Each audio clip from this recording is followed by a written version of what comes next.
Hello friends, welcome back to my channel motivational lines. Friends, आज मैं आदर्श आपको एक बहुत ही अच्छी मोटिवेशनल कहानी सुनाऊंगा जिसका टॉपिक है do everything except sitting. Friends, ये जो लाइन है डू एवरीथिंग एक्सेप्ट सिटिंग से मतलब है कि हमें हर काम को करना चाहिए, किसी भी काम को करने में रुकना नहीं चाहिए या फिर हिचकिचाना नहीं चाहिए। तो फ्रेंड्स, कहानी कुछ ऐसे है कि एक बार ईश्वरचंद्र विद्यासागर अपना शॉल लपेटकर स्टेशन पर टहल रहे थे। तभी वहाँ पर एक ट्रेन आके रुकी। उस ट्रेन में से एक अंग्रेज़ सूट बूट और टाई पहन के बाहर आया। उस अंग्रेज़ के हाथ में एक सूटकेस था और कुछ और थैले रखे हुए थे। उसने कूली के लिए चिल्लाया, पर किसी भी कूली ने आने से इनकार कर दिया। कोई भी कूली उसके पास नहीं गया। तो अंग्रेज़ ने क्या किया, ईश्वरचंद्र विद्यासागर को देखा तो अंग्रेज़ ने उन्हें नहीं पहचान पाया। उन्होंने कहा कि ए आदमी इधर आओ और मेरा सामान आके उठाओ। तो ईश्वरचंद्र विद्यासागर उसके पास गए, उसका सामान लिया और अपने सर पे उठा लिया। और अंग्रेज़ ने कहा कि चलिए और हमें ईश्वरचंद्र विद्यासागर के यहाँ लेके चलिए। तो वो दोनों लोग चलने लगे। रास्ते में अंग्रेज़ ने उनसे पूछा, क्या तुम्हें पता है ईश्वरचंद्र जी का घर कहाँ है? तो उन्होंने कहा यस आई नो, मैं जानता हूँ कि ईश्वरचंद्र जी का घर कहाँ पर है। तो अंग्रेज़ ने कहा कि अच्छा ठीक है चलिए।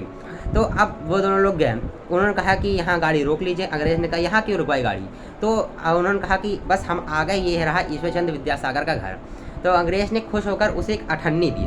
उस टाइम पर अठन्नी की फ्रेंड्स बहुत ज़्यादा कीमत थी। तो आज के लगभग मान लीजिए 50 रुपये बराबर उस टाइम पर अठन्नी होती थी। तो उस टाइम पर क्योंकि ब्रिटिश का राज चल रहा था और उस टाइम छोटे छोटे 1 पैसे तक की बहुत कीमत थी।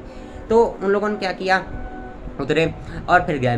अंग्रेज़ ने गेट खटखटाया बट किसी ने रिस्पॉन्स नहीं किया, कोई भी बाहर नहीं आया। अंग्रेज़ ने फिर से गेट खटखटाया बट तब भी कोई बाहर नहीं आया। अंग्रेज़ को गुस्सा आ गई। उसने आदमी से कहा कि तुम पागल हो गए, तुमने मुझे यहाँ क्यों लाया? यहाँ तो कोई है ही नहीं, कोई रिस्पॉन्स करने वाला नहीं है। तो उस आदमी ने क्या किया कि अपना उनका बैग ज़मीन पर रखा और ख़ुद गेट अंदर खोला और फिर अंदर जाके बोला कि नमस्ते श्रीमान, मेरा नाम ईश्वरचंद्र विद्यासागर है।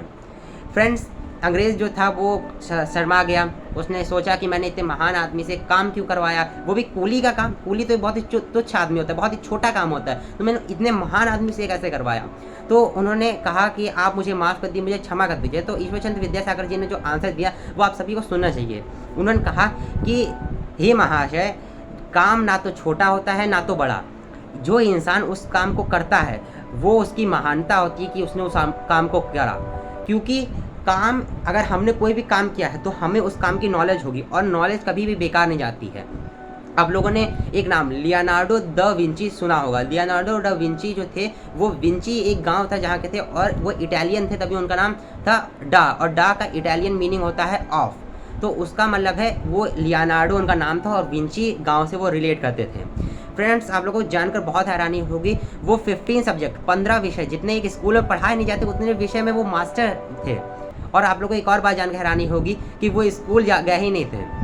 वो स्कूल गए ही नहीं थे, वो गए थे सिर्फ स्कूल पढ़ने के लिए, पढ़ने सिर्फ लिखने के लिए। जब तक उन्हें ABCD लिखना आया तब तक ही वो स्कूल में रहे, बाकी वो स्कूल में कुछ नहीं पढ़ा उन्होंने।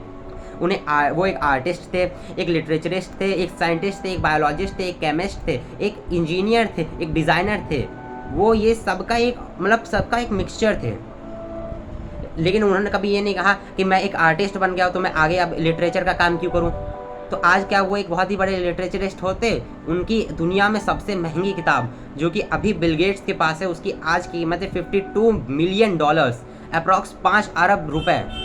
तो वो जो है वो आज बिल गेट्स के पास है और वो लिखी है लियोनार्डो दा विंची ने।